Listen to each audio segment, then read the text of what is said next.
মরে গেলে তো আমার তোমার বাড়িতে উড়াইয়া দিব, বাড়িটা লেখা দিল না। আছে না? আছে না? কথা কয় না? আছে না? নি আমি দেখছি সন্তান নাই, জিফুত নাই, বউ যায় বাড়িটা আমার নামে লিখা দিলাম। ভাই সাহেব লিখা দেওয়ার পরে বুঝছেন নি বিষয়টা? আসেনি? আজকে যুবক বিদেশ যায় বাপের অ্যাকাউন্টে টাকা দেয় না, মার অ্যাকাউন্টে টাকা দেয় না, বিবির অ্যাকাউন্টে টাকা পাঠাই।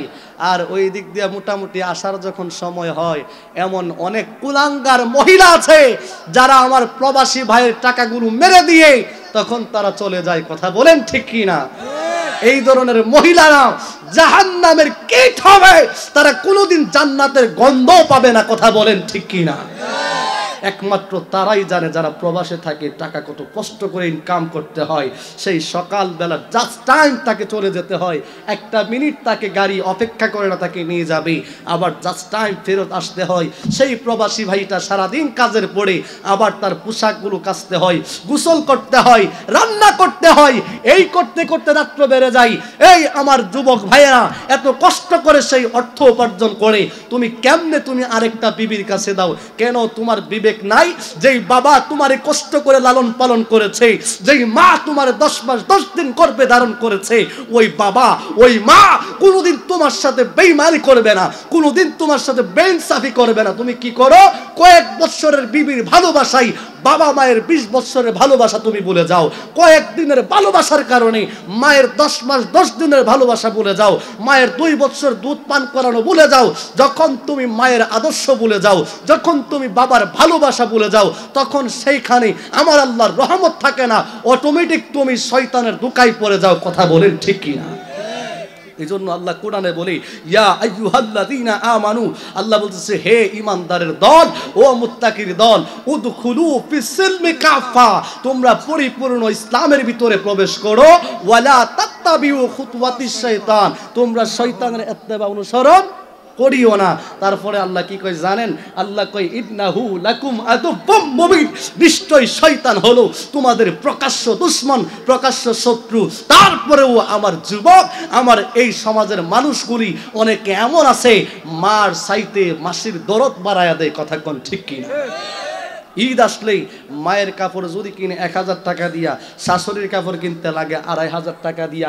এমন যুবক আছে না নাই? কষ্ট হয় মনে হয় কথাগুলো কইলে, খারাপ লাগে মনে হয়। যুবক তোমার কাছে খারাপ লাগতে পারে এখন কথাগুলো, কিন্তু দেখবা যেদিন অসুস্থ হয়ে যাবে, যেদিন মুমূর্ষ হয়ে যাবে, ওই দিন তোমার মা ছাড়া, তোমার বাবা ছাড়া কেউ আসবে না। আজকে একটা জিনিস তুমি যাচাই করতে পারো, আমি বলে দিচ্ছি, বেশি কিছু একটা জিনিস। তোমার বিবি খাইতে বসে খালি খোঁজ কইরা দেখো, বিবিকে দেখো দূর দূর, ঠিক নেই? ঠিক নেই? খালি কাজ দিয়া দেখো, বউ কইব সাইডে যাও, দূরে যাওয়া ভালো, কিতা শুরু করছে এটা, একবার বেশি 2 বার দিয়া দেখেন কি থাকো। কথা কন ঠিক কি না? কিন্তু অথচ তুমি যখন ছোট ছিলা, তুমি তোমার মায়ের কোলে বাথরুম করে দিয়েছো, পায়খানা করে দিয়েছো, প্রস্রাব করে দিয়েছি, কিন্তু বাবা নাক চেপে ধরেছে, দুর্গন্ধ লাগে, কিন্তু মা সেই কাঁথাটারে এইভাবে বাস কইরা, এমনে বাস কইরা সেরা আবার এটা বইছে কুলের মধ্যে এমনে দিয়া থইয়া আবার মা নিজের খাবারগুলো খাইছে। কথা কন ঠিক কি না? জোরে বলেন ঠিক কি না? কিন্তু এখনকার আধুনিক মহিলারা তো তা বুঝবে না, কারণ সকালবেলা ফোন দিছে একটা প্যাম্পাস লই ফিরো। কথা কয় না?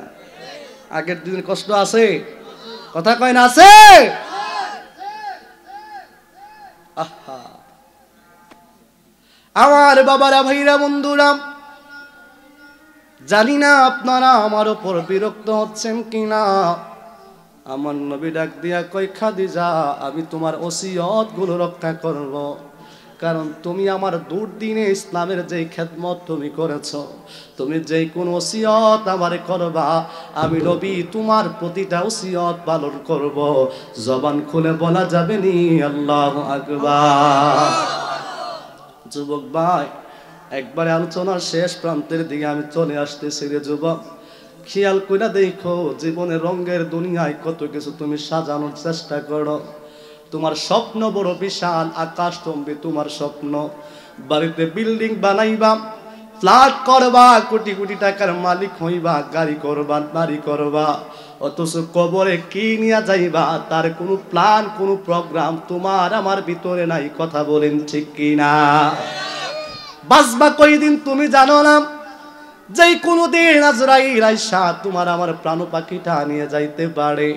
অথচ কত স্বপ্ন, কত ভালোবাসা, কিন্তু মৃত্যুর পর কি হবে সেই বিষয় তুমি আমি চিন্তা করলাম না। ও বন্ধুরে, মা খাদিজা ডাক দিয়া কই, নবী গো, আমার প্রথম নাম্বার ওসিয়ত আপনার কাছে আমি করি, যেদিন আমার প্রাণ পাখিটা বের হয়ে যাবে, নবী গো, যেদিন আমার মৃত্যু হয়ে যাবে, ইয়া রাসূলুল্লাহ, আমি আমার জীবন যৌবন সব আপনার কদমের মধ্যে কুরবান করে দিলাম। নবী গো, আমার শেষ একটা ওসিয়ত হলো, আমি মৃত্যুবরণ করার পর মানুষের বাজারের সাদা কাপড়ের কাপড় দিয়া, নতুন কাপড় দিয়া তার মার্কিন পরান। ইয়া রাসূলুল্লাহ, ও মায়ার নবী গো, আমি খাদিজার কাফনের কাপড় আপনি বাজার থেকে ক্রয় করতে পারবেন না। আমি খাদিজার কাফনের কাপড় আপনি নবীর জুব্বা মুবারক দিয়া, পুরান জুব্বা দিয়া আমি খাদিজার কাফনের কাপড়টা পরায়া দিবেন। এই ওসিয়তটা আমার কাছে ওয়াদাটা আপনি করেন। এটা হলো আমার প্রথম নাম্বার ওসিয়ত। জোরে জোরে কি বলা যাবে না? আল্লাহু আকবার। মা খাদিজা ডাক দিয়া কইল, বিগো,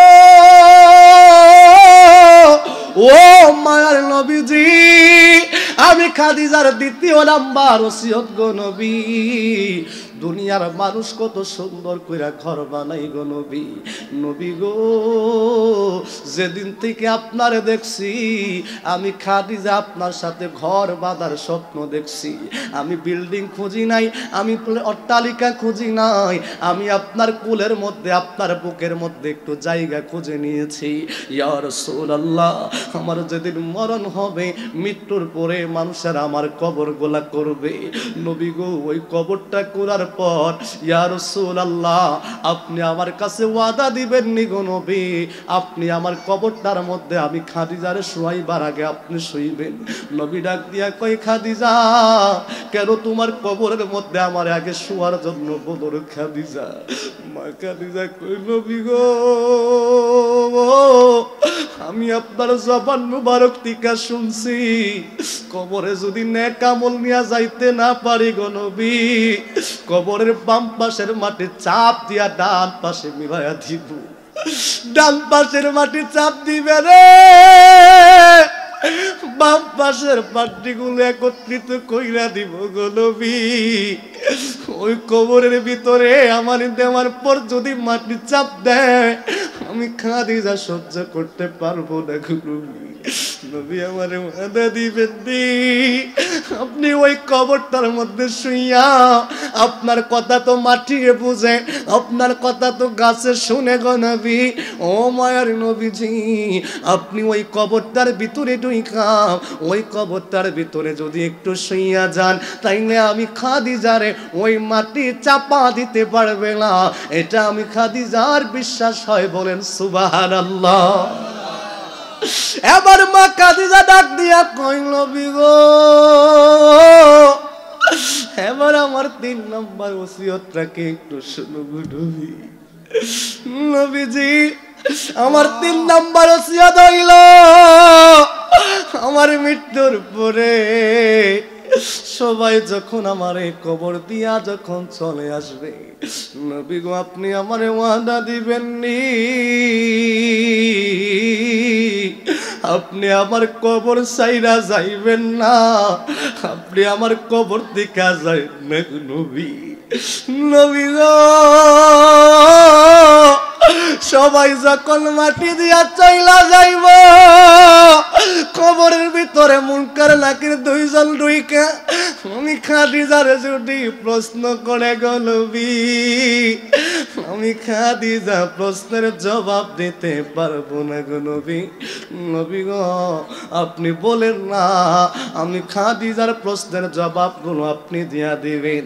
যদি আমার কাছে আপনি ওয়াদা করেন গো নবী, আমি খাদিজার কান্না বন্ধ করে দিব, জবান খুলে কি আল্লাহু আকবার বলা যাবে না। ডানে বামে মাটি আমার মাটির বিছানা, ডানে বামে মাটি আমার মাটির বিছানা আমি মরে গেলে আমায় তোমরা বইলা যায়ও না আমি মরে গেলে আমায় তোমরা বইলা যায়ও না ডানে বামে মাটি আমার মাটির বিছানা ডানে বামে মাটি আমার এই দুনিয়ায় চিরদিন থাকার জায়গা না অন্ধকারে কবর যে তোমার আসলে ঠিকানা কথা বলেন ঠিক কিনা বাবা এই দুনিয়ায় সারা জীবন থাকার জায়গা না অন্ধকারে কবর যে আমার আসলে ঠিকানা তাই তো আমি নবীর প্রেমে হলাম দেওয়ানা ডানে বামে মাটি আমার মাটির বিছানা ডানে বামে মাটি আমার মাটির বিছানা আমি চলে গেলে আমায় তোমরা বইলা যায়ও না আমি মরে গেলে আমায় তোমরা বইলা যায়ও না ডানে বামে মাটি আমার মাটির বিছানা তোমার আমার আপনকে একটু শোনো না যিনি আপন তিনি কাঁদেন সোনার মদিনা ওই নবীজির কাছে যাব হলাম দিওয়ানা হা হা ওই নবীজির দিদার পেতে হলাম দিওয়ানা ডানে বামে মাটি আমার বন্ধুরে